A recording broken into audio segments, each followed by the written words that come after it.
Ladies and gentlemen, it is another Sunday night, meaning it is another episode of Third Man presented by yours truly, DJTJ. And with me is, of course, the wonderful Nebby and the wonderful OMG Friday. Ladies, how we doing? I'm doing fantastic. How are you? Doing great, DJ. How about you? Doing great. It's a pleasure to have y'all. We may have to change the name of the podcast from Third Man to Third Woman. I'm close enough at this point, but you know that's a really good point to start on for this podcast. We're gonna be talking a lot about women in gaming, about kind of y'all's paths through the field, and then for me, obviously as a man in gaming, kind of looking in from the outside. Obviously, me and Nebby / Hana have been working together for the last year and a half, 2 years. So I've gotten lucky enough to get a taste of kind of that side of things. Shout out the WCB scene. Shout out Hira, Nessa, and Jade with Torchic. Shout out that team. Hira's actually in chat, which is another fair point, is that if you're not here live in Twitch chat, where are you? If you're listening to this from Spotify, twitch.tv/DJTJRL at 9 p.m. Eastern on Sundays. Be there. But without further ado, why don't we break into things? So we're just going to hop straight into it. Let's start with you, Hana. Give us your intro, kind of what you do, and then we'll pass it around. Alrighty, well, hey gang. I know a lot of you in chat. Hi guys. My name is Hana or Nebby. I'm a content creator for Ghost Gaming, computer science student at UGA, all around esports enthusiast. I've been in Rocket League for probably about 6 or 7 years at this point. I run a blog, esports at UGA. I talk a lot on Twitter. And I really just love my involvement in esports in general. I just started casting recently in December, so looking forward to growing in that career as well. All right, Friday, that goes to you. Oh, Hana, you killed that. Oh my god, I have to follow up. No. Hey everyone, I'm Friday, also known as Kath. I'm a current Business of Creative Enterprises student with an esports minor at Emerson College. I was the former president of Emerson Esports, so shout out to them. I'm now the intercollegiate communications manager, so kind of expanding the program. We're student-led right now, and we'll get into that a little bit later. But yeah, I'm currently just kind of working on expanding the program to be funded. And then otherwise, I'm a project manager right now for College Esports News. So kind of doing a little bit of project management in like content and video creation. And yeah, it's a bit about me. Yeah, we will talk a lot about College Esports News. Shout out Sheridan. We love them. Shout out oh Sheridan my god, I and love the whole her. team over there. Oh, I love Sheridan. Speaking of women in gaming, shout out Sheridan. Real. So we will 1000%. We will get there for sure because that is such an awesome initiative. We'll talk collegiate too. I mean, you're over there crossing your fingers for funding. We've been doing the same thing, along with every collegiate program in the world at this point. So we will touch on it. But I will throw it back over to Hana to talk a little bit about kind of what you're doing currently, kind of how you got involved, kind of your story of how you got into esports. So I've told this story a billion times, and it's silly literally every time. But in 8th grade, I was in love with this boy. And he played a lot of Rocket League, and, he was good. This is a little known fact. I talked about this on Boost Over Ball. But so he was in his Squishy Muffins 1v1 video, and so he lost to Squishy. So we all printed out pictures of Squishy and put them on his locker. And it was the funniest thing ever. So I wanted to impress this guy because he was like GC. So I'm like, Dad, please buy me Rocket League. Like, we just got an Xbox. So he bought me Rocket League. And I, tried to play and get better. I'm still plat to this day, so that didn't really work out for me. I did hit diamond once, so we'll take that. And then so from there, just kept playing a lot, and I've always had a funky controller, crazy stick drift, weird shit going on with my controller all the time. You know how they have the esports tab on the Rocket League page? Tabbed into that, and I sat on my couch and watched Twitch for hours. Literally was so amazed because all of my friends, I was like, oh, they're so good. They're so good. And we're all gold, platinum, maybe. Like, we were not good. And I sat there and watched these professional players, and I just didn't even understand how they could be doing the things they were doing, why this was happening. Like, I can't fly. How are they flying? What's going on? And they used to have the Twitter scroll at the bottom of the screen with all the tweets. And I was like, I need to start talking about this. Get me on there. So I downloaded Twitter and did not tell my parents. And I actually got in a lot of trouble for that. Little known fact. But from there, downloaded Twitter, just kind of kept yapping about it, kept constantly tweeting about Rocket League. If you guys knew me at any point during the 2018 to 2019 me, I'm so sorry. I was 14. I apologize. But yeah, from there just kept yapping. Somebody told me, you know what? I think you're pretty funny. You should stream. And honestly, the rest is history. It's just been going up from there. I'm currently involved with Ghost Gaming, obviously, as a creator and a former ambassador. I write a blog, the Esports Tribune, shameless self-plug, interview with Arsenal just dropped. I'm also the technical writing director over at Skulls Gear, which has been a lot of fun. It's been a great internship. Oh my God, what else do I do? Esports at UGA is super involved over there. I love my UGA people. Yeah, Go we'll Dogs. touch more on what you're currently doing as well. Oh, So you I'm don't, sorry. You don't have to Okay, remember. I'll stop. Oh, you're chilling. We're here to yap. No, you do not need to like go into detail about everything. We will definitely hit each We'll of get those there. as we go, because you are Okay. involved in a lot. I mean, I definitely, me and you both, I feel you. We are in everything. I mean, Friday, you are obviously working on a lot as well. And so I will kind of throw it over to you to talk about kind of how you got into gaming, esports, and the whole world as is. Yeah, absolutely. I was about to say, like, I always see you all posting about different things that you're doing, and I mean, it's awesome. But I'm just like, dang, one after the next. Athletes are crazy. It's a little but, like, draining, just a little bit. Mad props to y'all. That work-life balance. But yeah, in terms of how I got into esports, to be honest, I mean, I really always liked gaming, obviously, throughout my life. But really, during quarantine, I started kind of following my brother into his like little Fortnite scene because he was like in with like the Fortnite community, and so he was constantly doing that. And then he kind of just like invited me to like chat with like his friends, and so I, at a time where everyone was inside, I just got like sucked in to this like world that I didn't know anything about, and all of a sudden I had like multiple people's Twitch streams up, like watching them play Fortnite. Like I didn't really know what was going on. All of a sudden, Valorant like comes out, and people are like trying to get these keys so that they can play. And like from there, I was like, okay, I want to build my own PC now, and I want to start gaming. And so I think it was still it was the first year of like official like Valorant esports, but it was obviously like all online because COVID was still a huge issue. And I basically was just like watch partying with my friends on Discord, and I started making friends by playing competitive and like finding a random 5 stack. And so ever since then, I was like, this is really cool. I was like, this community, this sense of community, these people kind of pulling together to produce something like this is really sick. And so when I went to school for musical theater, I was like, okay, but like, what if the school has like some sort of like esports program? And then from there, we fell in deep. So yeah, that's kind of how I initially really got into it. I have my brother to thank.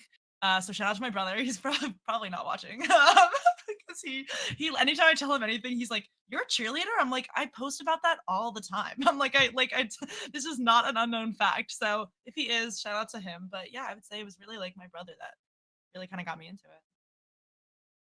Yeah.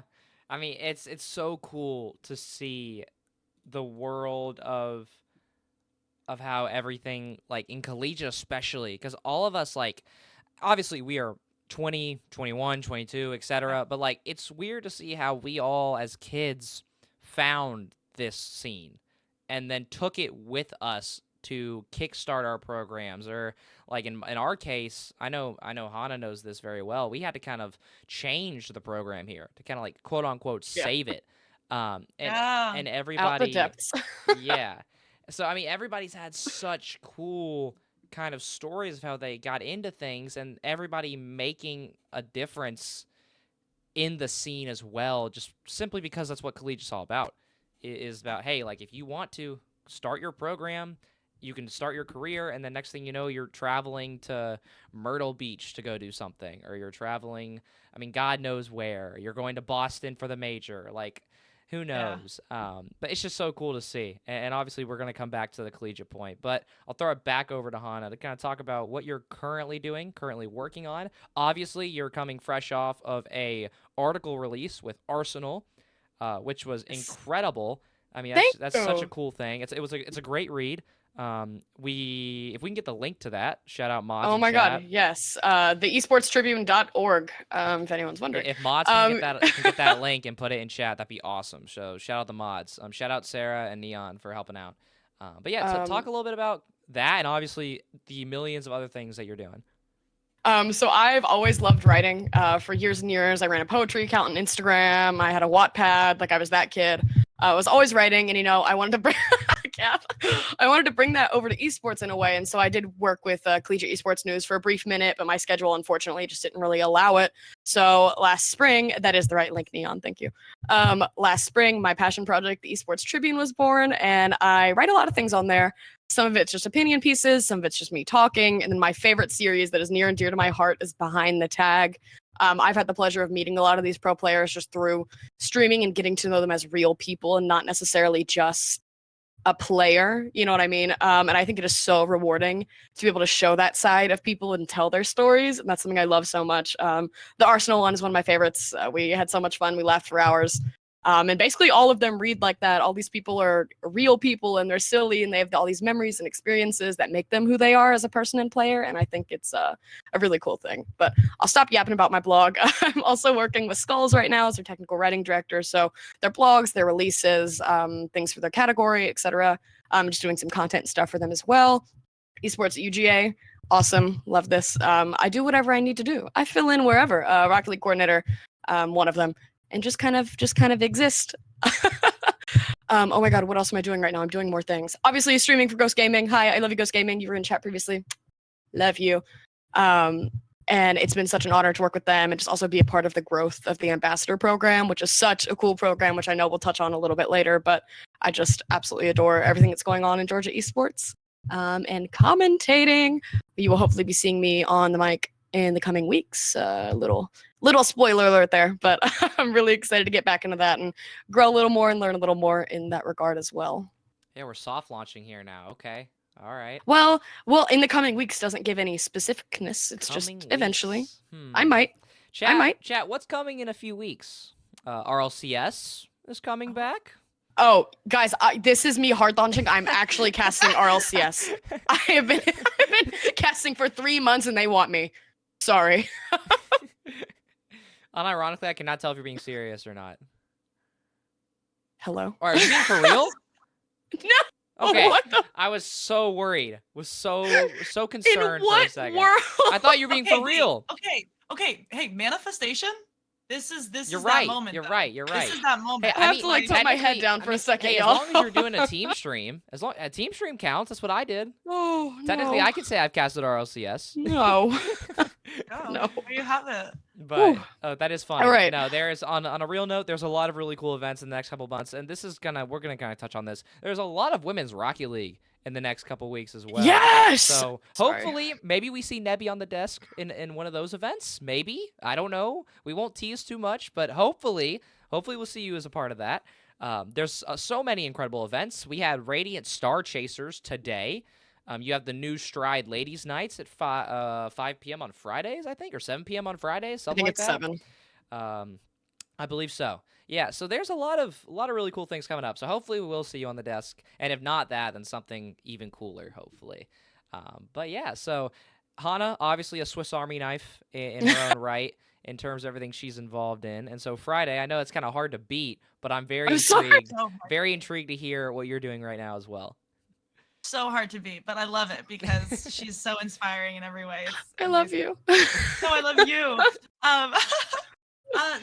So like really when I kind of started getting involved with esports, I was involved obviously with Emerson Esports as a player first on the Valorant team while also being like executive assistant. And we had kind of mentioned rank check.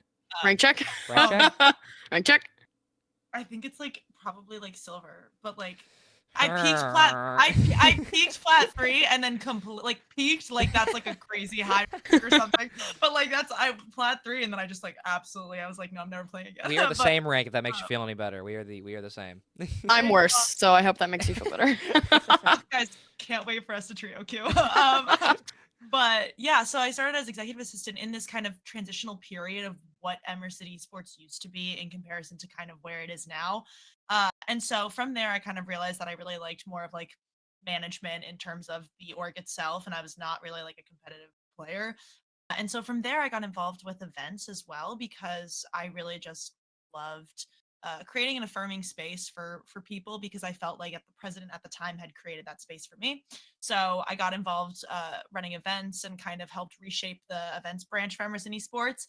Which was wonderful and amazing. And then, vice president to president. and to where I am now as the intercollegiate communications manager. And it's definitely uh, a little bit of a struggle.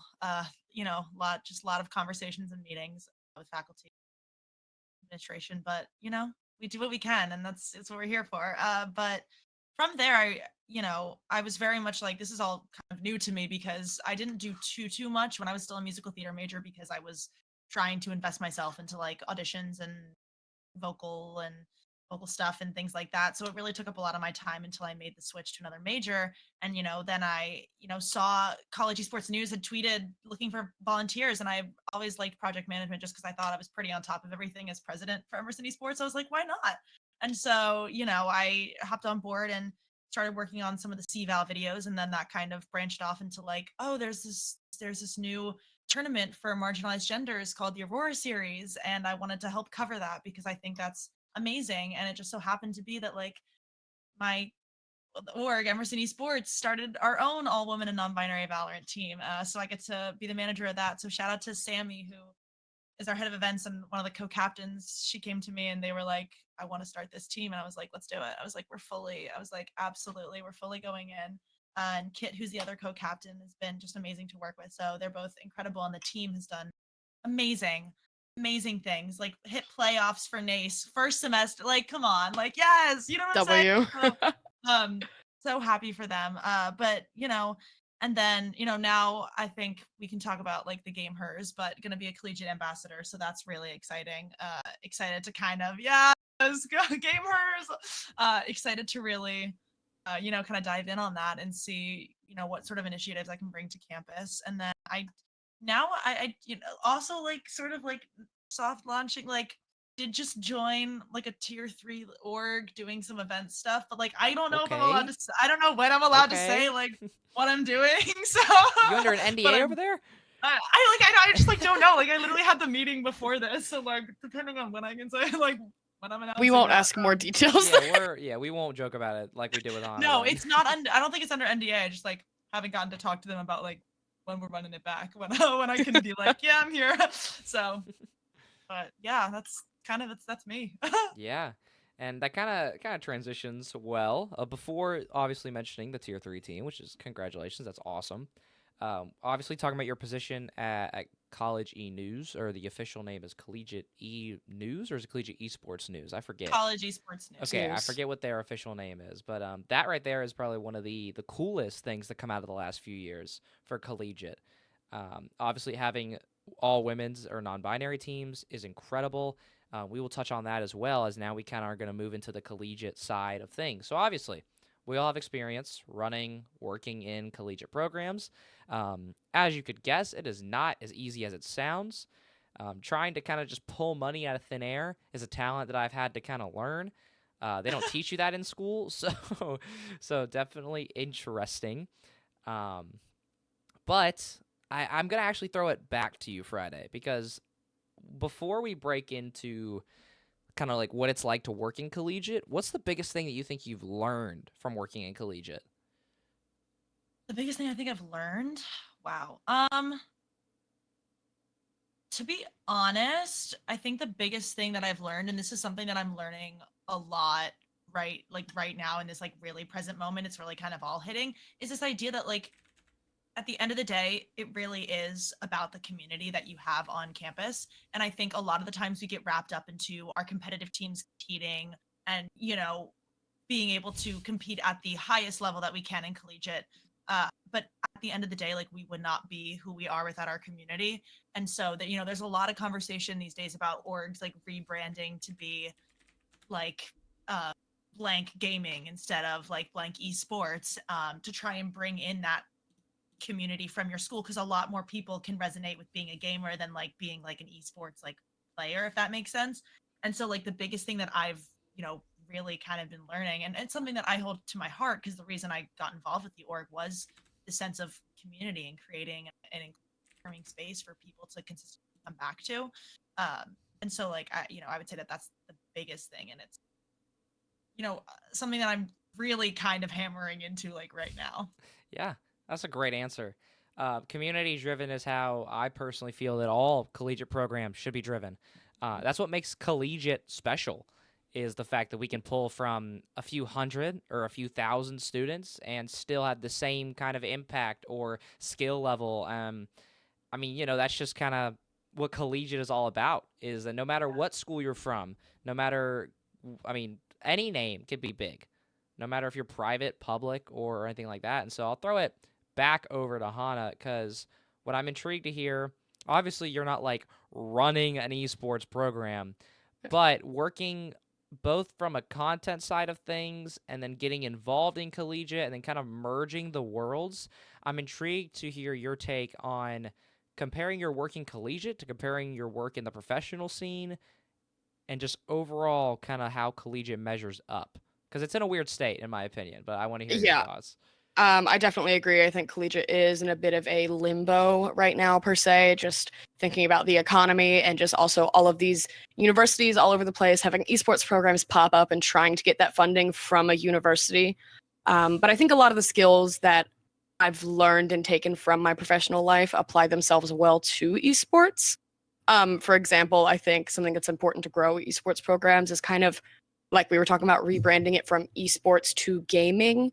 Because I have a lot of friends that game that have no involvement in UG esports at all, just people in my classes that I meet that I always try to like recruit a little bit, but they think it's something that is so serious. They're like, I can't compete on a team. I don't have that time commitment. It's like, no, that's not what this is. So trying to remarket, I guess, clubs in a different way to appeal to the masses rather than just like be on our competitive team and do X, Y, and Z.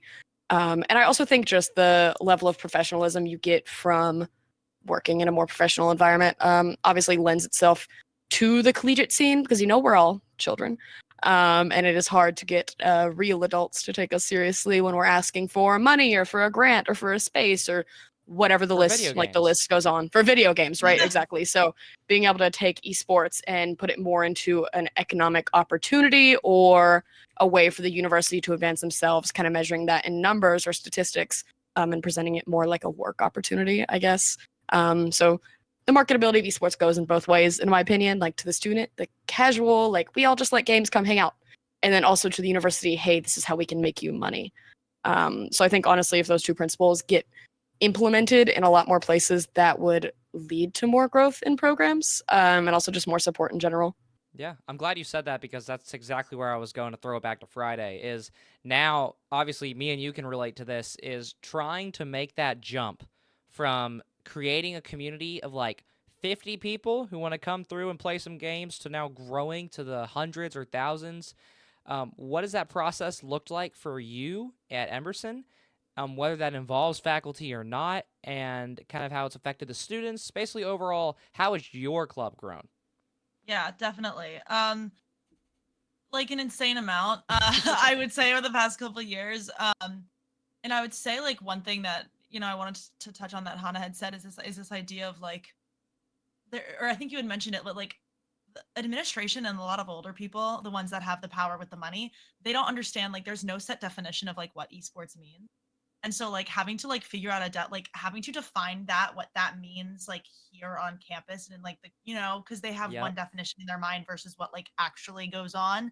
And so like trying to define that is difficult. Which I want to touch on that. I'll touch on that real quickly.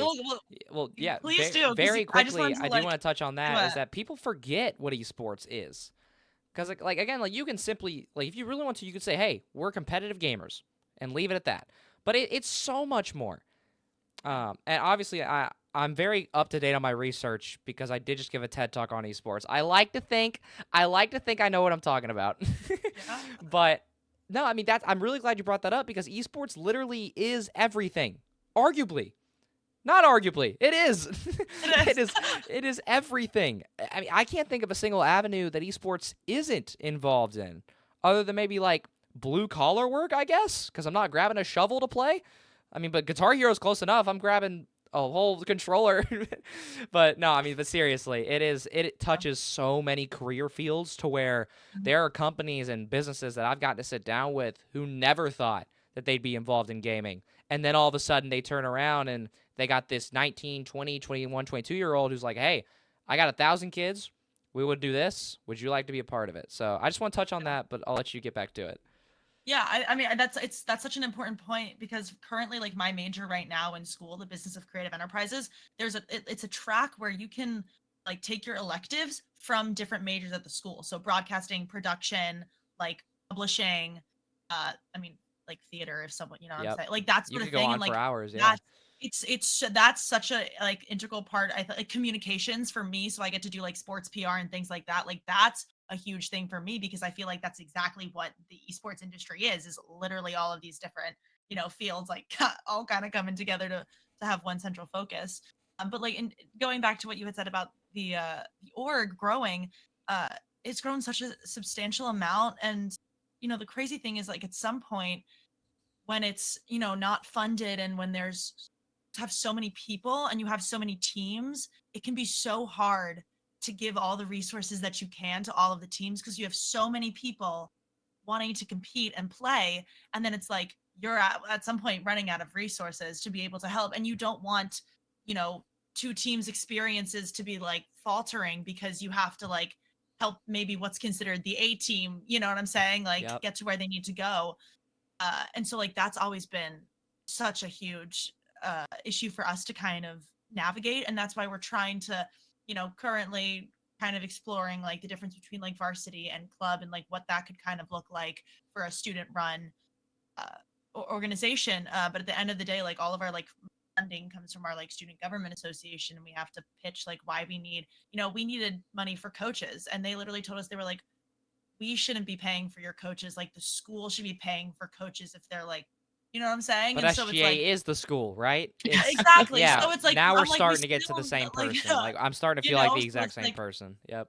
yeah. So it's like, we've had to like get them on our side, but even when we have them on our side, like there's still things that they won't be able to do. But, in terms of Emerson esports growing, it's very much just at this point kind of navigating how we can give everyone an amazing experience with there's a lot of people, not a Hmm. lot of resources. Yeah. Which one thing I was gonna ask too is how many people go to Emerson? Do you know? It's honestly not a lot. I would say like, gosh, someone's gonna be watching Is this it and be like, the numbers are 4,000, off. five I thousand? think it is, but between 4 and 5,000. Not a Okay. lot. Like there's probably like 1,000 freshmen I know like each year, and so Okay. then that number can kind of. Close enough. Yeah. No. I mean, I'm glad you brought up trying to allocate because in collegiate we don't get paid for a lot of Yeah. what we do, and people forget about the work that we do. Trying to allocate both yourself to that and the program, that's one thing that I've learned a lot over the last year. Because obviously, I want to get involved in so much, as a lot of collegiate people do. You want to have a job. I mean, you want to go do this. You want to go learn how to cast. You want to just randomly start that up like Hana if you feel like it. It's a lot.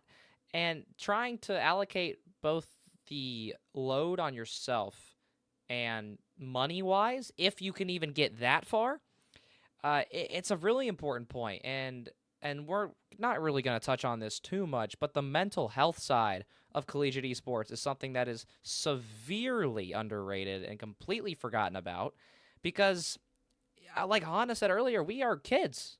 Like, really.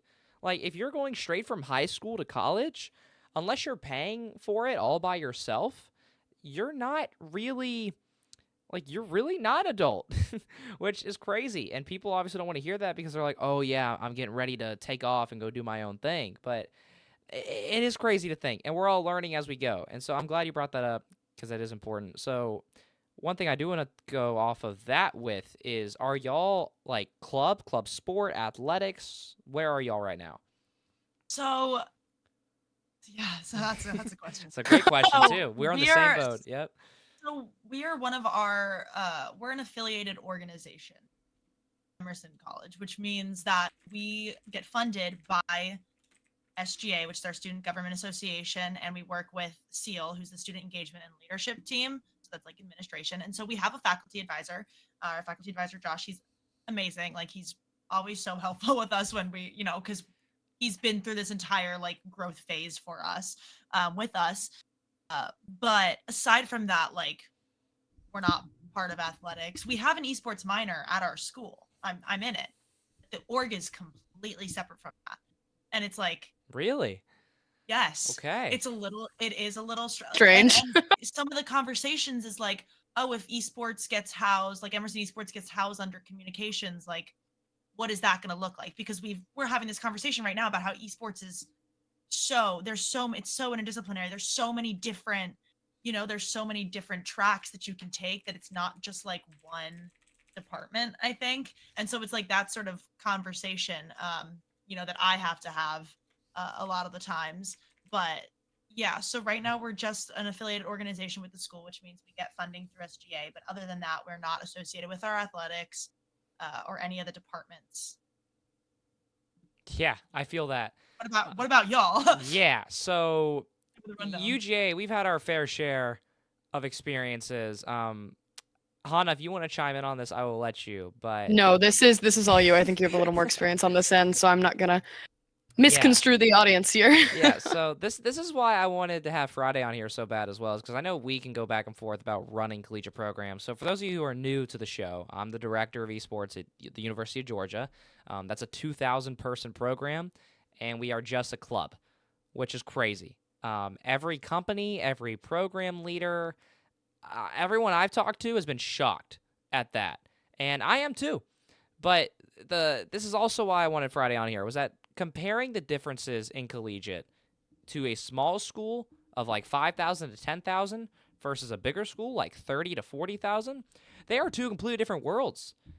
Skill level, community-wise, event-wise, money-wise, they're completely different because you can find external money and external support in the bigger schools because of the fan bases, but you will not find actual true community success in a lot of those bigger schools because of the way that these programs are trying to run off of like nothing.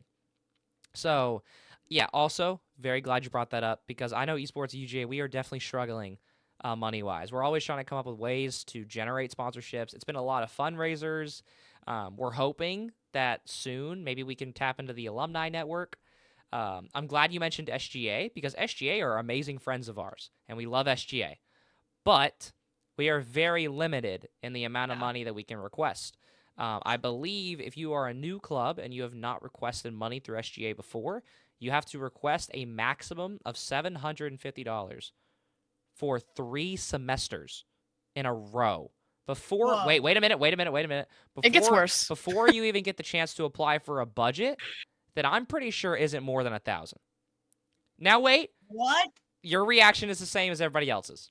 So that's where I wanted to go with this. Welcome to collegiate esports. I hope that the viewers and listeners are now familiar with what we're dealing with. So now I'm going to throw it back to you, and I'm going to ask, what does Emerson get, if you don't mind? I'm not even sure. Like, I guess I can. I don't even know if I can share. Okay, you can give us a range too. It can be a wide range. Yeah. Not trying to get anybody I'm gonna fired, say obviously. between 10 to $22,000. Okay, so that's where we're at. Okay. Crying like right now. All right. The thing so is orgs get different things yes. depending on how involved with the community they are. Okay. If that makes sense. The more that Emerson sees that you are part of their community, they're like, here's what you can give. Okay. You know what I'm saying? Because I'm also part of like another org that does not get that. I do not see the same sort of funding. You know what I'm saying? Like I've talked with enough org leaders at school, and the ranges are very different, and the needs are very different. I also I know that like sororities and like frats work totally different. Yes, they are very different. Like we don't even have like we have sororities and frats on campus, but they aren't like, we live in a city school, so it's not like they have like houses or anything, and like the way that they operate is very different. But like the ranges of money, it's very different. Yeah. I'm very glad that you said an amount that was higher than 10,000. I was pretty sure that was what it was above 10,000, but I wanted to double check. So again, listeners, welcome to Collegiate Esports. We are a program of 2,000 at UGA that is running off of less than $700 per semester. Yeah. So welcome.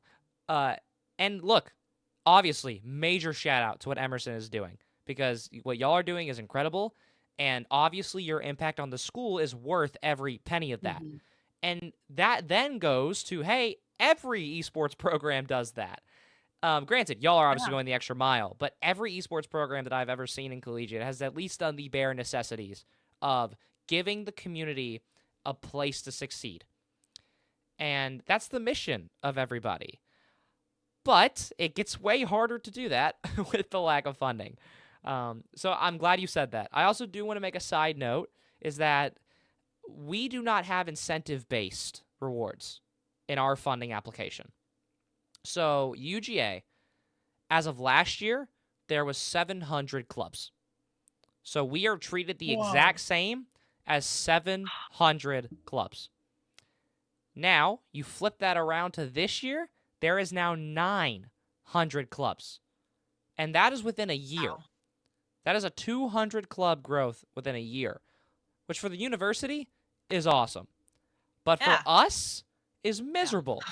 Because if you are one of 900 trying to stand out, it's miserable. So I do want to say shout out to all the small school leaders because what they're doing is incredible and they deserve everything. But to all my big school leaders, you understand where I'm coming from with this.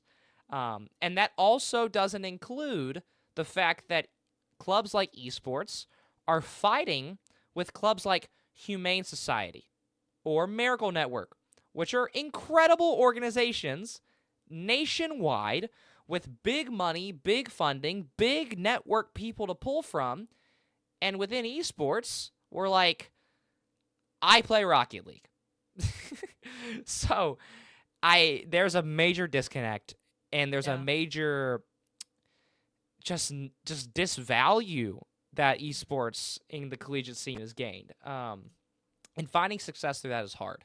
So I'm glad that you got to kind of talk about your process because esports at UGA is still very much in the middle of that. This is like so eye-opening to me. Yeah.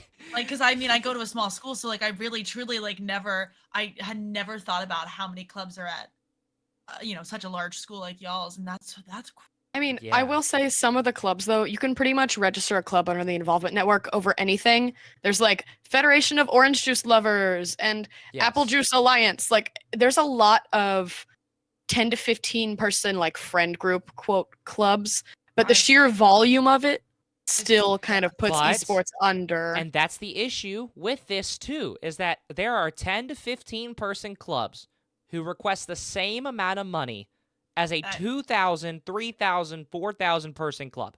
So you're telling me that we get 750 max where you could probably shell out $10,000 extra based off of maybe 150 of those clubs who, and maybe this is crazy for me to say, but if you are a 10 to 15 person club and you're doing like a lemonade stand or something, you don't need that access to funding. And call me crazy, call me a hater, but it's the truth. And dealing with it firsthand is something that I was not aware of until I got into this position. Because there's no handbook, and we're gonna get into this too. There's no handbook in doing what we do. Every single person has to figure this out as they go, along with classes, along with work, along with apartments, along with dorms, along with whatever you're paying for or doing outside of school. You got family issues. The collegiate scene does not care. No, it does not stop. It will not wait for It's you. a field that will go on without you. And it's crazy. And honestly, and I'm sure that Hannah can relate to this as well, is I feel like that if I'm not working 5 or 6 different events or jobs, that I'm behind. Yeah. Ooh. And and Friday, you can relate to that too, because you're also doing that. So it's such an odd scene that like we mentioned, just doesn't seem to care. But I don't want to be so negative. I do want to flip this around. So before we get into kind of women in the esports scene, then women in collegiate, I do want to hear from both of you kind of what's your favorite part of collegiate esports. Obviously, there's a lot of negatives. We touched on that. But I'll throw it to Hannah first. What's your favorite part of being in the collegiate scene? Okay, I'm gonna say everything, which sounds crazy, but everything. Really and truly, I love college. You know, UGA was not my first choice university, and now that I'm here, I love it more than anything in the entire world. And you really do make friends with people who want to see you succeed. I'm involved in a lot of clubs on campus, and I think there's very few that retain the same culture that esports organizations do, and that everyone is pushing for you to be better pretty much all the time.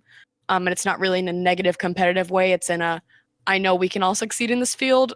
Let's do it together type vibe. And really just the people I've gotten to meet, the places I've gotten to go. I've been very fortunate in my career at this point to just be able to do so many things. And esports just given me a lot of opportunities. And collegiate just feels like one big family. You know, every time I tweet about collegiate on Twitter, I get 20 new followers from random program leaders, and I get to connect with so many people and just meet people and get to discuss the things we love, the things we don't love, how to fix things in our program. And it really just is a scene that I think is built on helping each other, making these grassroots programs become these big programs that you see across the country. So yeah. Yeah, it is a scene where everybody is really fighting to get any help of any kind. So definitely true. So Friday, I'm sure you'll touch on that, but I'm intrigued to hear what you have to say.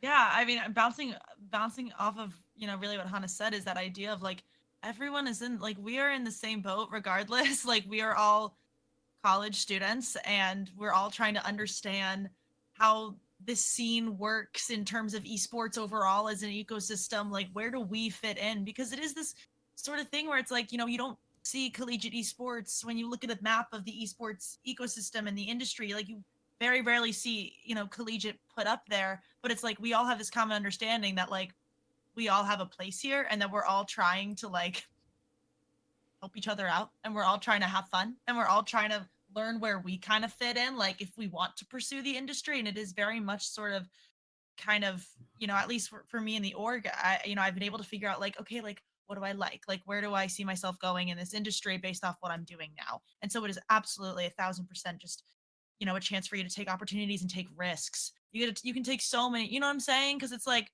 you decide to put on an event, and if it flops, it flops. But if you have fun with it, and there are people who have fun with it, then like there you go. You just ran an event, resume experience, like you know what I'm saying. So it's like you just get to trial and error things with a community that understands, and you can reach out to people and be like, "Hey, I'm part of this collegiate esports program. I want to know how you were able to build your program." And no one's gonna be like, "No, I'm not gonna tell you how we did that." You know what I'm saying? They're gonna be like, "Yeah, like let me see if I can help you." It's very much a system of people that support each other, and that we kind of all have the same understanding of where we are all at this point in the. Yeah, it is. It's either you're all in or you're all out. It really feels that way. But the trial and error and failing is okay. It's a very good point. I'm glad you mentioned that because a lot of new leaders or a lot of new officers that I talk to or people who reach out to us and say, "Hey, how did y'all do this?" I mean, you got to try. I mean, Yeah. it's better that than nothing. I mean, that's what happened at esports at UGA over COVID, and the club almost fell off the face of the planet. And I know plenty of other programs who've dealt with that as well. So we'll move on. So now, obviously, one of the major parts of y'all's careers and kind of your side of things is how incredible that y'all are doing. And esports, a field that is normally praised for having everyone that you can possibly have, no matter if that's the disabled community, whether if that's women in gaming, whether if it's men in gaming, whether it's non-binary, et cetera, et cetera. It's a scene that is praised for that, but it's not a field that's as easy as it sounds. And that's kind of where I want to pass this off to you. Obviously, I am not a woman in gaming, so I'm very glad that we have y'all here to talk about that. But we'll kind of start from the collegiate side of things, kind of what's it like been working as a female in the collegiate scene, and then what's it been like taking that next step and working in the professional scene. So I will let Hannah kick us off. Yeah, so I think honestly in the collegiate scene at this point we're all pretty much grown, so I really haven't faced any issues in that regard. Like if I hear a snide comment here and there, I'm at the point in my life and my career where my resume backs myself up, so I don't really feel the need to respond to things like that, because it's like, okay, you're the loser. Like I don't even know what to tell you. But I mean, definitely since I started streaming when I was 13 and just getting into the space, so growing up it was a little different, and I think the culture of esports has shifted a lot in the last like 7 years, to where now it's a little less toxic. I would go to say I think we've made some great strides in that regard, but it used to really hurt my feelings. Like I used to get really up in my feelings. I was really insecure as a kid, and then being on the internet 24/7 like really didn't help. But just as I've grown up and just been more of an adult, I've realized that I love what I get to do, and I get to meet so many cool people and do so many cool things. And it's like, why do I care about what Boob Destroyer 69420XX on the internet says? Like, because that's like an 8-year-old. You know good and well it's like an 8-year-old. Like I can't even, you know what I What mean? a name! What a name! Is that real? No, I just made Okay. that up. But Probably someone has That's it. probably You know somebody. someone has that's it. probably somebody. I don't know. I mean, I get a comment here and there, but okay, this is like a silly kind of story. The other day there's this kid in my TikTok chat that was just kind of like troll women, LOL, like not being funny. And so I click on his profile because I'm at the point where I will just roast you and I don't really care. And his profile says, DM me for e-sex in bio. And so Wow. we all like I read Crazy. that and my entire chat like clowned him so hard and then he ended up deleting his account. So that's how I Not combat bullying. that. Not bullying. No, It's even. It's No, even. if you look, if you in my chat being like OnlyFans, get in the kitchen. What do you and your bio says e-sex in bio? Hello? Wait, Yeah. you need to reevaluate. Not me. Crazy, Yeah. very crazy point. So that actually let's talk about ESEC. No, I'm joking. No, Crazy transition. that's a good Crazy point. transition. Is people forget that you're dealing with more than esports. You're dealing with working on the internet. And that alone is a whole podcast in itself. So Yeah. if you want to keep going, I'll let you keep going. But I wanna make sure we Yeah, touch on that. I'll go quick through this. But I will say I think one of the drawbacks is that being a woman, being a woman, I think you automatically have less credibility to the 50-year-old businessman who might invest in esports who doesn't really know what he's talking about. And especially being 20 and having pink hair for like 3 years of my life, you know, my credibility factor automatically went down. So I think that just underlying bias is sometimes hard to fight. And I know I usually try to back that up with facts and figures and all the information I know and the things I've learned, but that bias is always inherently going to be there. But I do think a lot of women in the space have worked through that really well. And I see, I see the chat. I'm laughing at cracking chat. us I'm up. laughing at chat. No, I know. I was reading it. I was trying not to laugh. But yeah, I think that's one of the major problems at this point is still just getting over that credibility factor. And I'm hoping that, you know, gets better as I get a little older, but you know. Yeah. No, I mean, definitely, you know, who would guess that having pink hair takes down your credibility? You know, Yeah. I know people's parents are always like, don't get tattoos. They'll ruin your job interviews. Yeah, how about having pink hair? My dad clowned me for that for 3 years. So Shout out Hana Dad. Shout out Hana love Dad. you, Dad. But no, I mean, seriously, incredible points. I'm sure Friday will touch on that. But as a leader in collegiate, as a woman in gaming, I would love to hear your take on what it's been like going through that whole process as well. Is that for me or for? Sorry, it's for for me? Friday. Okay. I was like, that was fine. Sorry, as Oh a my God. as a No, you're so collegiate good. leader Yeah. and also being a female, along with just getting Absolutely. used to working on the internet. Yeah. I remember when I was executive assistant, and so I had reached a point. I was like vice president, and you know, I was just kind of getting into things, and I was thinking of going from executive assistant to vice president. And our current collegiate leader at the time was a woman. Shout out Paige. But I remember like at the end of a meeting, she, you know, called everyone over into like a little like, you know, she was like taking people one by one, asking them where they could see themselves going in the org. And I was like, maybe vice president. I was like, I don't know. And she was like, and president? And I was like, you think? And she's like, oh, I know. And like in that moment, I was like, oh my God. I was like, I can do this. And so I did. But it's like, I had never seen anyone coming from like, you know, having gone from, you know, COVID being online and not really seeing that many women in gaming, especially like in leadership positions in the industry, just because it was I was very new to the scene. I was just seeing a lot of pro players that were men playing. And I wasn't kind of getting any of that. I, you know, didn't just really see a lot of women playing games, aside from like stuff on Twitch. But so when she had said that to me, like that she could see me being president, I was like, oh my God. I was like, I can do this. And so obviously, like I said, I did it. But it was really it was definitely scary. I definitely found myself taking a lot of initiative that I naturally take as someone who I kind of feel like I have that sort of quality. But I will say, like, sometimes I felt like I needed to be the loudest voice in the room in order to be heard. And that's not to say anything about anyone. That was just like, that was kind of something that just like had kind of came with me into the position, was just this idea of like, oh, if I don't speak out first, or if I don't say something, then it's gonna get covered up. uh and then obviously over time the dynamics shift, and like I very much was a lot more comfortable in this space. And there were also other women on the board, and that was amazing because I feel like having different perspectives on a leadership team like that is so important, because that's the most important thing we can learn. uh, just about anything is like how other people feel about things. Perspective is so important. And so, I'm a lot more confident now, but I would still say like going to certain networking events where the majority of the people there are men, I still just kind of get like, I don't know if I'm going to be taken seriously. Um, and a lot of the times I get the like, maybe I should just be on screen and I don't have what it takes to do any like management stuff. But like, I would like to think that I'm capable of that.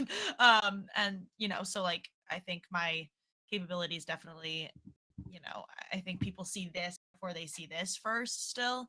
Um, Which that's I want to something. explain to the viewers, the audio viewers. She said people see the face Oh, before they the see face before the they see mind behind the things. brain, Yes, the definitely. brain That behind that stuff, right there is so powerful in itself. That's such a good point to make.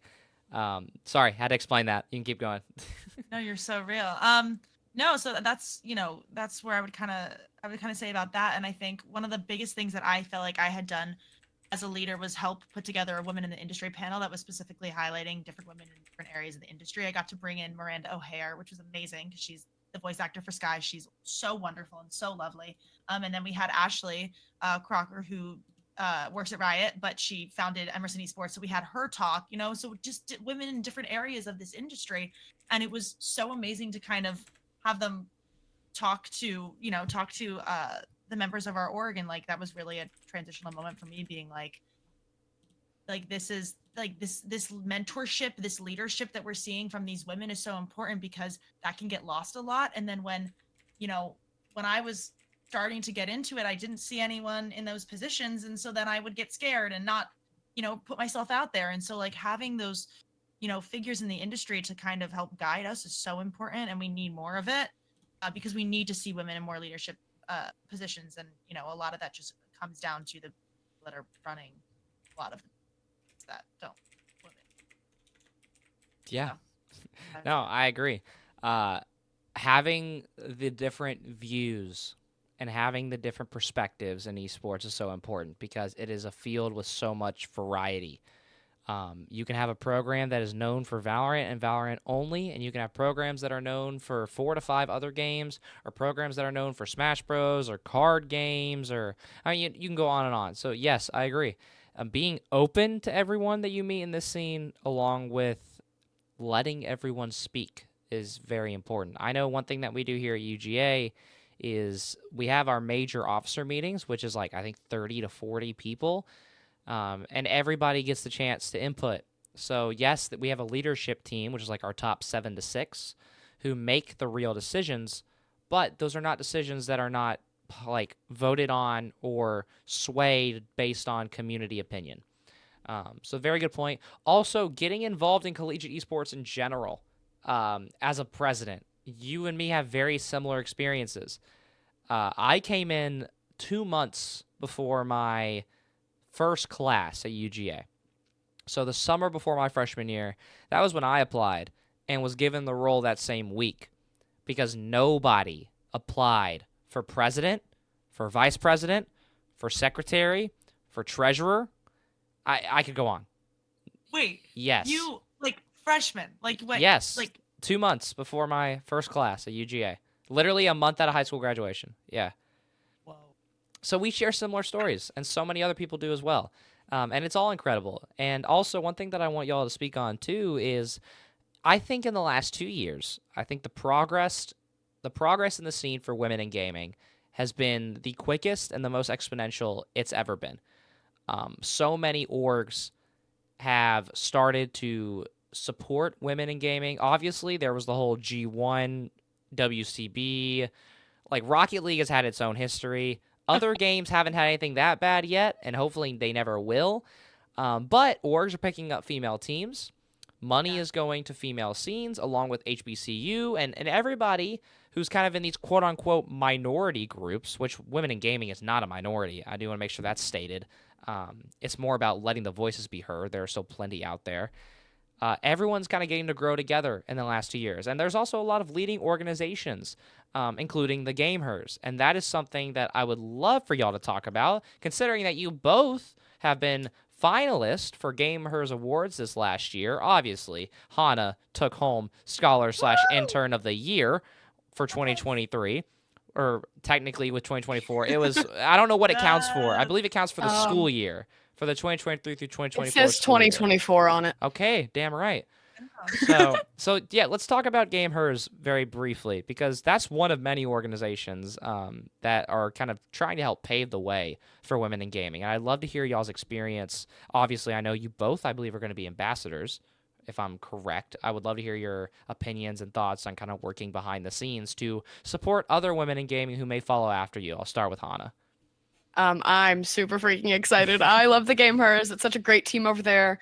Actually, in my brand ambassador interview, like, we talked for a little bit, and then they found out I went to UJ, and they asked me, they were like, wait, do you know this guy? We think he might have a girlfriend. And we just immediately sank into, like, that feeling of friendship and girlhood and sisterhood, and it was just so cute. And it was, I don't know, I just love the team over there. So many amazing people, so many amazing initiatives, and just being at the awards show that night, that was such a cool experience. Getting to meet so many people, getting to meet Friday, was really exciting. But it was just such an inspirational room full of people who do genuinely want to uplift you, and I think that is a really important space to create, that the Gamers is working really hard to create. So I'm excited to be on board. We have our onboarding meeting tomorrow, I believe, actually. So I'm excited to learn more about what this process is going to entail and how we're actually going to be able to work in on the projects and give back. Yeah, it is an incredible organization. Getting to be at the award show with y'all as like maybe one of like 25, 30 guys there. It was incredible, and me being younger in the field and not having a lot of experience, it was a crazy switch and a crazy change of perspective for me. But I'll let y'all do your thing. Friday, you go for it. No, you're so good. I actually had heard of the Gamers because one of our current advisors, who was the co-president before I was, Sam, actually works at the Gamers, and so I was kind of aware of the Gamers for a while. But it wasn't really until this year's awards, the first awards that were in person, and then seeing that we were nominated for top collegiate organization, I was like, whoa. I was like, I have not been involved in the scene. Also, because I haven't been like, I'm like new to Twitter, so I'm really kind of like now I'm kind of getting what the scene is all about, by being on that site specifically. But yeah, I've really resonated with what the Gamers is trying to do in the space that they're trying to create. And their main platform is their app, which is amazing. And it's such a great, loving community that, uplifts each other, which is exactly what the Gamers Awards was. One of the best events ever. And I'm so excited to see what they have in store for, their ambassador program. Because I think, Hana, you're a brand ambassador, correct? In both of the chats, I'm not really sure. Can I be honest? Okay, sick. No, love. I'll be honest. Really? If I'm one of the Gamers admins, I'm making her both. I'm gonna be for real. So I would imagine you'll probably be some form of hybrid or one or the other. Or... I'm just excited to be here. No, it's great. I was gonna say, because like I might have like a different, because I was gonna say, if you're a brand ambassador and I was collegiate, we might get like kind of like two different like experiences there in a good way. You know what I'm saying? Views, and which is great. So I'm really excited to see what they have in store. And you had mentioned that in your interview, it was like just having a conversation. And I actually know the person who was interviewing me. Like, I popped in the room and I saw Sheridan. I was like, oh my God, girl. I was like, I didn't know you were interviewing me. And so we just got to gabbing, we were just wrapped up a storm. And so it was so amazing and lovely. And they're just so personable. And they, the event itself was just incredible. I've never been at an event like that in my life. And the people that I had met are like, I had become, pretty close with a couple of women there that are, in their late 20s, 30s, and I'm 21. Like, I'm a youngling, but like it was so easy just to get along with them, and they have such different backgrounds than I do, but like everyone was there to support each other. Like, no matter if anyone won or lost. Like there was no feeling of like competition. And that's just like such a beautiful thing to be able to have, because that's the support that we need industry. That is how we get that is how we make it. And so it was just like a loving space. And I'm so excited to see how they continue to grow. Yeah, I was thrilled to be there, and I was thrilled to get to cheer y'all on. Obviously, when Hana won, I went crazy. And Went if nuts. anybody other than Hana won, I might have been a little upset. But no, I mean, it was incredible. Also, Thank shout you. out to the Spotify people. You're just gonna have to Raid! deal with this. But there's a Twitch raid. Shout out Collegiate CS. They just got done with their Collegiate Season 3 Rocket League kickoff tournament. So another big collegiate event that highlighted a lot of teams that haven't gotten the chance this year since there hasn't been CRL. So big shout out to Collegiate CS. Thank you for the raid. To those of you who are just joining, sorry to the Spotify listeners, you're going to have to deal with this. But to those of you who are joining, welcome to Third Man. This is a podcast we do every Sunday night. I'm here with the wonderful Hana, a.k.a. Nebbiee, ghost content creator, along with Swiss Army Knife of other incredible things. And Friday is also a Swiss Army Knife in her own right, working over at Emerson, working in college esports news. There we go. Sorry, Sheridan. I'll get it right. But okay, so let's get back to the point. The Game Hers Awards were so incredible. I was smiling the whole time. Like my jaw actually hurt after the fact. Really? I didn't see anybody who was distraught. The only tears I saw were the tears of joy that Manda shed after she won her award. Oh my which God, I got the video of that moment. I got to talk to her after about it. She just started bawling. I mean, it's incredible. It's incredible to see. It's so cool. So yeah, big shout out to the Gamers. They are just one of many organizations that are doing incredible things. So we will continue. So now, coming from the collegiate side of things, we kind of already briefly touched on this, but I do want to kind of go back over it. So now as you go to actually try and work in esports, or if you don't want to work in esports, we can talk about women in your field of choice, but I imagine both of y'all will stay involved in some capacity. So now going from collegiate and kind of like even Game Hers are targeting collegiate. So now kind of moving from that world up to the more general being a female in esports. What has that been like? Obviously, Hana, with content creation, we could talk about internet trolls all day. I'm sure you have some funny stories there. But I'll throw it back to you to talk about becoming a professional, because you are a professional content creator. Nobody's going to tell you otherwise because you are org signed. So kind of with that and also your other endeavors like casting, kind of what has it been like as a female in those fields? None of it feels real to me, if I'm being honest. You know, this was like my 13-year-old pipe dream. And now I'm 20 and get to still do the things I love. So it's been a really, really amazing journey. Even then you said professional, it just still doesn't really feel real. You know what I mean? Because still when my parents are like, talking to their friends, they're like, oh, what does your kid do? Like, what is her job? They're like, she doesn't have a job. It's like, actually, guys, I do have a job. But it's really just been awesome to see the development of all of these scenes, and especially just see Rocket League advancing or possibly not advancing, depending on who you ask in the last few months. But just getting to stay with all these people, and also because I've been doing it for so long, getting to kind of grow up with everyone.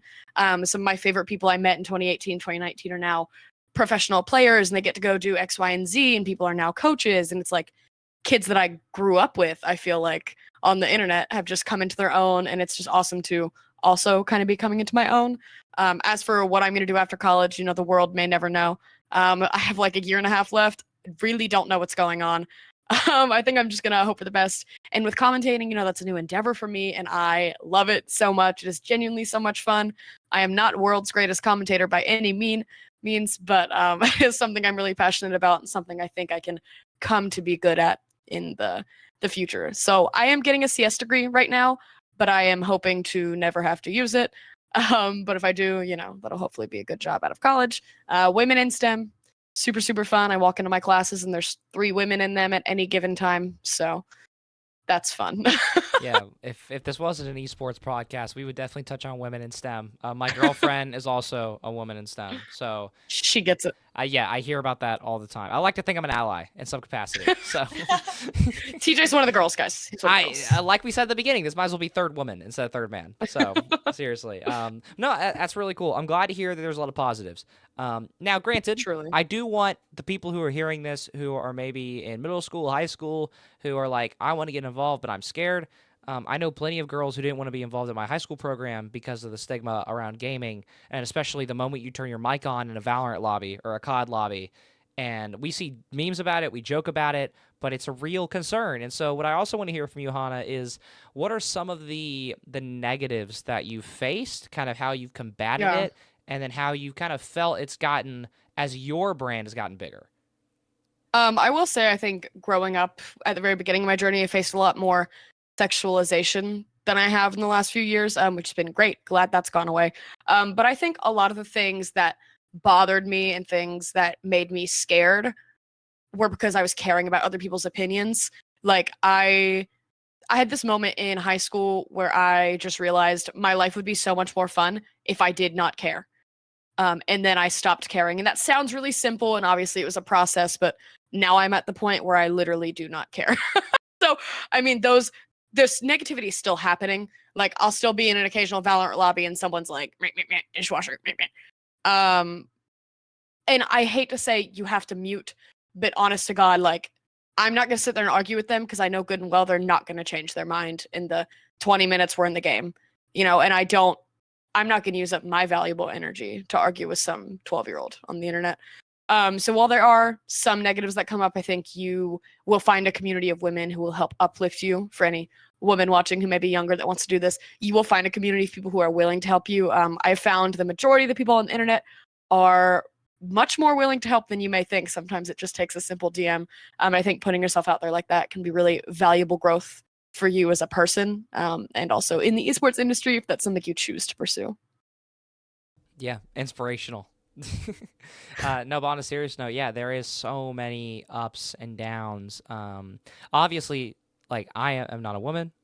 I know the collegiate scene is hard enough. I can't imagine what the extra barriers are like, but I am glad that I feel that everybody is trying to contribute to a field, both on the professional side of things and the collegiate side of things, where it is more even, where it is fair. Obviously, Friday, like you mentioned earlier, Emerson having an all-women's team is incredible. It's hard to even get teams together in collegiate, let alone a gender-based team, having non-binary and females and all that. So I'll throw it over to you for your take. Same question to Hannah, kind of like what your experience has been like the negative side, but also how you've combated it, how you've grown, and how you've kind of seen that get better or worse throughout. Yeah, absolutely. I actually wrote a human rights research paper on gender discrimination and like career barriers. We have an that expert, women yeah. and other marginalized genders face. Literally one of the points that my teacher had made on that paper was like, you made a topic that I didn't know that there could be like an argument for, and like made an argument for it. And I was like, yes. But one of the examples I actually used in the paper was this idea that like when I first started playing Overwatch, I had Kath as my name. And I didn't really, that was my name. What was I going to put? Like, I didn't know what else, like, that's me. So I put Kath. And then, I started getting called out in like comp lobbies and stuff. And I turned on my mic one time and it was the worst decision that I've ever made. And so when I was transitioning over to Valorant, I was like, okay. I was like, I'm going to pick a name that I guess is more gender neutral, like stereotypically gender neutral. And so I picked Friday, which has its own history, but um, I didn't think that anyone else like did that. I didn't think that other women like specifically chose names to hide, their gender in game. And it was only until I started doing like my research for this paper that I realized that like a lot of other women did this. And I was like, I was like, wow. And a lot of, the harassment and discrimination that women face now in the industry itself is so deeply rooted in the way that games are made. It goes back to the video game design. That's how we got here. And part of this is like certain companies asking, what real video games do you play? Like, what does real mean? Like, are you talking about like me playing like little cozy games? Is that not real enough for you? And it's that sort of thing. Talk your shit. Yeah. But that's really kind of where this sort of all comes from. It's just like the design of the games of like women in games originally uh were overly sexualized and made to seem inferior in video games. And so then when it came time for them to like actually start like, playing, like when they really started getting involved in gaming and the scene was predominantly men, they were like shocked. They're like, what's going on? Like inferior in the game must be inferior, like can't keep up with these real games. You know what I'm saying? Like that's really where it comes from. And so, stepping kind of into the industry, I still for a long time had this sense that like I needed to be good at games. Like I needed to be really good at Valorant. I playing cozy games somehow didn't make me a gamer. Like I didn't call myself a gamer for so long. I said that I dabbled in video games because I was too afraid to call myself a gamer because then I thought that I was going to be judged if I wasn't good enough and things like that. And it's gotten to this point now where it's just like I don't care. Like if I'm bad, then I'm bad. Like it has absolutely nothing to do with the fact that I'm a woman if I'm bad at video games, but it was this like it was all of that, harassment and misogyny against women that put that idea in my brain for so long. And so, stepping in, into the industry, there are definitely still career barriers. But I would say like I'm confident in who I am, and that has taken a really long time. And there are unfortunately people who are not. And because, they don't have that same sort of, they're not influenced by other people like them in the industry to be able to feel like they can do it and that they, have the same capabilities to do what other people are doing. And so like I'm very thankful that I've been able to kind of figure that out about myself. And so that's why, I'm, not as nervous. But like I definitely still recognize that it's hard and that's okay. Yeah. And I think your audio cut out, but just so that everybody's aware, she said, and that's okay. That is such a strong point. I mean, overall, what an incredible point to make about people associating women with certain games. I've never thought about cozy games as something that's normally assigned to women or non-binary or whoever. So that's an incredible point. Obviously, you guys are so much more than Stardew Valley or Minecraft or whatever bullshit people want to throw at you. Um, that's just such a powerful point itself that I didn't think Yeah, of. and I mean, and it's okay if that's what people play. It doesn't make them like any less so of a gamer. It's just this idea that like people think that you need to be playing like FPS games. And so kind of building on this happened to me the other day. In my class group me, we are all discussing a homework and someone DMs me and he's like, "Hey, have you done the homework?" And I'm like, "No, honestly, I'm not worrying about it right now. I'm playing League." And he goes, "What? But you're blonde and you're a girl. I didn't expect that." Or let me read the exact text message because I was actually just Let's so quote flabbergasted. it. Let's quote I was it. actually so flabbergasted. It was actually so crazy to me.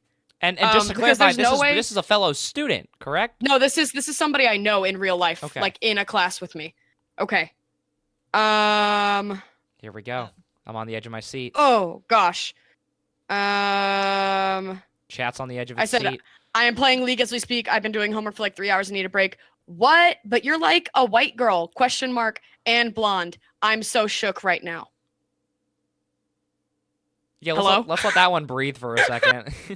Like That's crazy. Wow. Okay, well that perfectly summarizes a lot of what we were and talking so about. I said, yeah, sorority girls actually have hobbies too, contrary to popular belief. Yeah. Hey, you tell him. You tell him. I was like, be quiet, bro. Yeah. And then bro has the audacity to ask me for the homework answers. Ooh. Sounds like we're doxing. Sorry, him, I thought question I was mark, after- blonde. I thought I was just blonde. Sounds like we're doxing after stream? God. Question mark. No. On he a stayed serious asking me for note. homework answers too, bro. Never mind. I'm sorry. That is crazy. No, don't apologize. You guys are here It's to like- speak. That's like one of the first times that's happened to me for somebody I actually know, like in real life, and I was so flabbergasted. But also, I think older men just have this weird stigma against women in gaming and women streamers because my mom's neighbor, actually, he has a weird brother and he always like comes over to their house and like sits with them, but they don't like him. This is a whole thing. But they told him that, I stream, and he was like, well, because there was one stream I was doing a subathon and I told my mom, I was like, oh my gosh, I got enough money to pay for this. Like I was really excited. Subathon went really well. And after I leave, he looks at my mom and he's like, so does she stream in like low cut shirts? I don't understand how she's doing that. Wow. And this is like a 40-year-old man. And then, but he's like, I don't know why I'm single.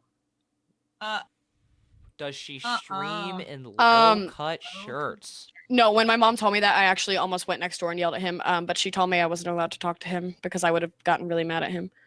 Wow. Let me talk to him. No, I'm kidding. Wow. I actually haven't spoken to him since. I flicked him off through a window once, and then he looked confused, and I went back downstairs. Love you for that. Yeah, that is wow. And before I get to my next question, I'm gonna give a time check over to Friday. How much time do you have? I don't want to push it. I would say like about like 15 more minutes. Okay. Yes, I will briefly pass this into the conversation. This is something I didn't think to talk about, but the more we talk about it, the more I realize it might be important. With the generalization and sexualization of women in gaming, I'm intrigued to hear how y'all feel about Twitch as a platform allowing categories where sexual content is allowed, especially since that is a category that I believe is like 85-90% women. And not to say there's anything disrespectful about that field, but this is something I didn't think to talk about. I'm intrigued to hear how, as y'all are trying to make your names in the scene and trying to progress your careers, do you feel like that is taking steps back or forward, or obviously a little sensitive, but I would love to hear opinions on it since we have a little bit of time. I'll throw to Hannah first. So I think I'm really torn on this because I've gone back and forth on this a lot, reading a lot of things on Twitter, reading a lot of people's opinions, but it doesn't affect me because that's not my audience anyway. You know what I mean? So I feel like it's not my place to be like, no, you can't do that. But I also don't think Twitch is the site for that. Like, I support sex workers. That's how a lot of people make their money, and good for you. But Twitch, in general, I don't think is the place for that. But I'm also not going to go hate on you on Twitter if Twitch allows you to have that platform here, because that's not in my control. You know what I mean? Mm-hmm. So make your money how you make your money. I'm so torn on this issue because I don't want to be like, ban them. Yeah. But then there's also Twitch has found a weird middle ground. I think Twitch That's what I'm I think saying. Twitch has done a solid job at least limiting it to where it's not literally the hub. I'm not going to say the full website yes. name, but yes. Well, and that's what the thing is. They're like, oh, but it's 18 plus. But anyone can type in a fake birthday on the internet. Like, kids will find access to pornographic material if they want to. Like, they literally will. That's their kids. They know how the internet works. But I don't know. I feel like Twitch has done a good job of not necessarily enabling it. Because, you know, the thing was coming out recently with like the green screens on people's chests and stuff. And they banned that pretty quick, like getting that done. But I also think it can be done tastefully. Like, I think body painting, I've watched a lot of really cool body painting streams that are not inherently sexual, but were banned because of that. You know what I mean? So there's such a fine balance. And I think it's about the intention. I really don't think Twitch is the site for this. But TLDR, I won't drag you for it because those aren't my viewers anyway, and it doesn't affect me. So Fair. Totally fair. Friday, I'll very quickly pass it to you before we go to viewer questions. Oh, also, before you start, viewers, have your questions ready. We do have a segment for that. It's going to take like 5-6 minutes, so be ready for that. All right, Friday, take it away. I very much agree, Hannah. Like, it's not because I have streamed obviously in the past, and that's not my like area. That's not like the people who would watch my videos, things like that. Completely different space in that way. And I would say, like, I don't shame anyone for that sort of work. Like, I completely get why people, you know what I'm saying, why people do it. And God, I also think that there is a larger question of whether or not like Twitch is the platform for it. Like, I completely hear what you're saying. But at the end of the day, I think like Twitch is kind of doing what they can to kind of like find that middle ground that we're talking about. And as long as like stereotype like doesn't like all of a sudden become like, okay, like why aren't you content? yeah, like I'm playing, I'm doing my thing here. Like, if that's the content you want, then like over there, you know what I'm saying? Like, as long as like there's like not, it doesn't become this like general like idea that like now that's what all women are doing Twitch, then like, you know what I'm saying? So I think it definitely contributes to some of that negative narrative that women haters already have on the internet. So it's not super conducive or helpful. But I think we're on the same page in that regard. I think the majority of women are, honestly, because it's like, it's not really our place.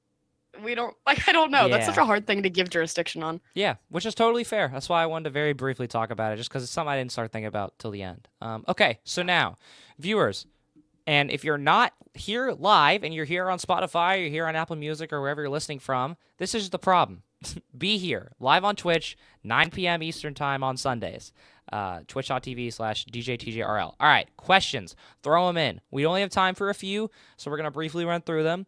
I will start with this one. We won't touch too heavily on each question, but let's start with this. So I'll throw it to Hannah first. Okay. Do you think that an introduction of leagues that incorporate a majority women team or a full women team would help with the growth of women's esports? And the example that they gave was a Rocket League where there's 2 females and 1 male. So like a co-ed league of some kind. I'm intrigued to hear thoughts.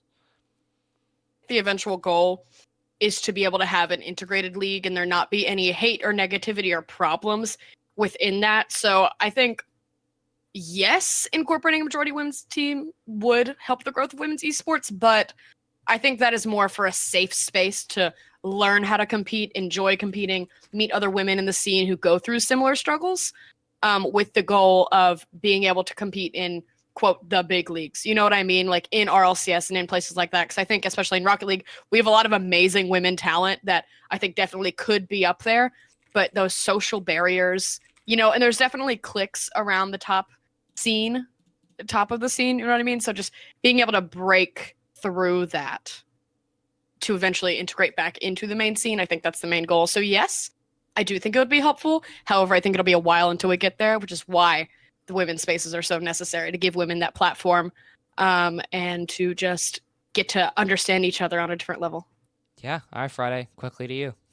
I mean, I absolutely agree, because I think that like there have been teams that have been like co-ed and they have not gone over well, and so that's why like the incorporation of spaces specifically for women, like only leagues, like I mean like Valorant Game Changers, like that's specifically like that idea of that tournament is, to create that sort of space so that we can then hopefully have, because people definitely see it as like VCT appear and then like that Valorant Game Changers, like that's unfortunately, I say this like no offense to like Riot or anything, but like I definitely think that if we're in a world where like VCT fell, I think Game Changers would fall too. But if Game Changers were to fall, I think VCT would still stand, just because that's just kind of how things have gone, and hopefully we get to a point where it's like not like that, but that's just I think where we're kind of at, because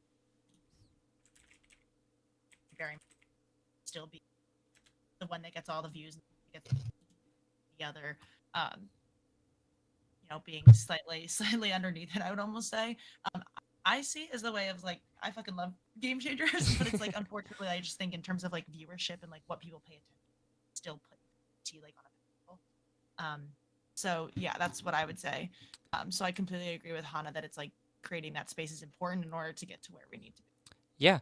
No, I mean, very well said. Obviously, your mic was cutting a little bit. Oh, I'm so sorry. But to make sure that everybody understands is that obviously you both are in agreement that yes, but no. Obviously, in a perfect world, it would be nice to have more women in gaming. That way we see professional teams where women are naturally earning their spots, and then we have co-ed teams that are just as good as a men's team or a women's team. Obviously, in a perfect world, we would love that. Hopefully, we're getting there. Okay, we'll take one more. One of the cool ones that I was just looking at, if we do go through this one quickly, we might do one more. This was an interesting one. What brand would you want to be sponsored by the most, and why? Friday, you get to go 2 times in a row. Let's see what you say. Oh my god, I don't think I've ever actually thought about being like sponsored by a brand. Oh my god, I'm not even sure I have like an answer for that. We can come back to you. You come back to me? I feel like Hannah knows. I feel like you definitely have an idea. My 3. Ooh, 3. All right, go for it. Yes. Name off. Subway. Me and Noah go to Subway every I love Tuesday and then Subway. watch The Bachelor. I love Subway. 2, Cookout. I really fuck with Cookout, guys. I just really fuck with Cookout. Number 3, Charlotte Tilbury or Elf, some sort of a makeup sponsorship, because I wear so much damn makeup every day, and if they would send it to me for free, my life would be exponentially better. And I actually believe in the product. And I believe in the product of Cookout, because nothing hits better than a Cookout milkshake at 4 a.m. and I stand on that. Yes, I will stand right there with you. All right, Friday. And, well, yeah. Or sorry, go for it. Oh no. No, I don't think I have one. Never mind, just kidding. Okay. All I right, thought about it. Friday. I Well, don't. Hana made it look easy. So, do you have at least one? Absolutely. Oh yeah, I would probably say okay.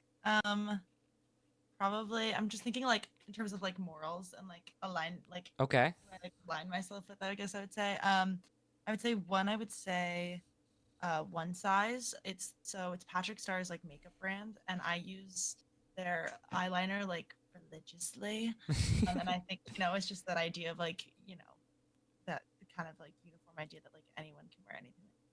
And I think that's what I'm all about. Anyone kind of who they want to be and do what they want to do. I know that there's been issues with like Logitech's like sets, so maybe if they want to sponsor me, we can work on that. Logitech, if you see this, shh. I'm also a massive Logitech fan. The G is on Because my head right now. I think Sorry, there's just guys. they're like part of their like morals and values is this idea of just like being very inclusive and things on that line, which I think that I also find myself aligning with. But I would say like make sure that these are safe to wear. Yeah. Shout out Logitech. Very good answer. Okay, we'll take one more because I know we're already kind of over time. As more and more women enter the esports scene, is there someone that you look up to as a role model? I'll start with Hana. I think I'm very lucky in this regard that the Rocket League women's community I think is pretty close. Definitely Elise Hercules. I love her. She is hilarious. Always answers all my questions. Bailey's been a supporter since day one. God, there's so many people that I want to name, and I'm gonna like list like 12 people in a row. Cat Jeans is fantastic and amazing and beautiful. Athena, I think really paved the way for a lot of the women in Rocket League. Chrissy's done so well. Oh my god, I'm literally just about to name every woman in Rocket League. So literally every single woman in Rocket League, because they are all so genuinely supportive and accepting, and I feel like all of their younger sister, because I'm a few years younger than a lot of them. So it's like I know I could DM any one of them and be like, hey, I need help with this. Will you help me? And they will help me. Like no matter what it was. The amount of people I've DM being like, my TikTok stream looked bad. How do I fix? Like, and they're all there and they all help out, and they're really amazing. Yeah. So Shout out women in Rocket League. All right, Friday goes to you. I would probably say I have like my own opinions about esports organizations as a whole. Like Evil Geniuses, I got to see them play PRX for VCT. And I was rooting for PRX, but I will say that like Potter leading EG was just like not like everyone walked out on that stage and everyone was chanting Potter. And I just think she's so badass. And getting to watch all the videos where kind of she talks about where she's come from and kind of how she's been working with the team to get where they are. Whether or not I feel strongly about the team, I will say that just like Potter as a person and a coach, eh, I think what she does is she's truly crafted like powerhouse like players. Like at the end of the day, like they are still good players. So I would say that like I'm very heavily influenced by the way that she's just kind of like grabbed everyone's attention like that and been like, yeah, like look what I'm gonna do here. So love Yeah. Potter. Great answers. That's just a few of many women in gaming who are incredible, and especially like Hana and Friday, incredible in their own right. That's the whole point of why I wanted to have y'all on here. This is only the second episode of this podcast, but I'm glad we got to hit on so many important topics. It's been an absolute pleasure to have y'all. To anybody listening at home or listening live, thank you for obviously supporting and kind of giving the platform to people who really deserve it, like Hana and Friday. Obviously, again, pleasure to have y'all. I will give y'all the floor one last time to say anything you want to.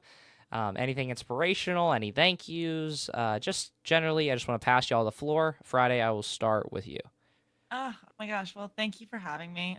Thank everyone for watching and tuning in and listening. I think like I said before, like opening these conversations about experiences in the industry is so important. Like I said, going back to it, perspective is huge. And so to be doing this is incredible. So thank you again.